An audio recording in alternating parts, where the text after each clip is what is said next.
Ich liebe Journalen und ich habe im letzten Jahr alles digital gemacht auf meinem iPad und habe es richtig cool gefunden. Und jetzt habe ich den Impuls gehabt, um wieder ein physisches Journal zu holen. Und das machen wir jetzt zusammen. So, ich bin jetzt mal im ersten Laden und wir gehen jetzt schauen. Ich glaube, jeder, der sich ein Journal kauft, weiss, es ist so wichtig, dass man das Journal so richtig fühlt, dass es richtig cool ist.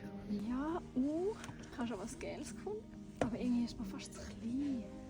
Und da jetzt ein paar. Oh, da finde ich hübsch. Das sind 80 Seiten. Das ist eigentlich nicht so viel, ehrlich gesagt.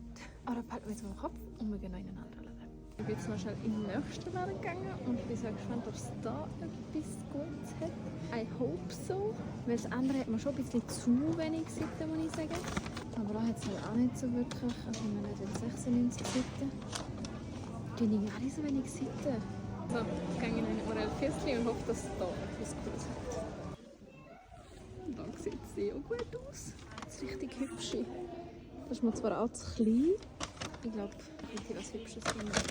Ich habe das Journal gefunden. Ich glaube, ich habe noch nie so viel Geld ausgegeben für das Journal, aber es war so schön. Und dann fand ich so, es muss einfach sich geil anfühlen, wenn ich es in die Hand nehme und ich habe gewusst, so, that's it. Das ist es einfach. Und jetzt gehe ich nach Hause.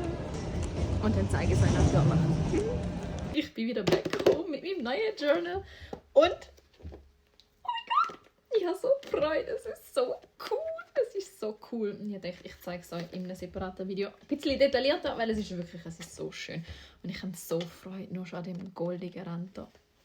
Love it.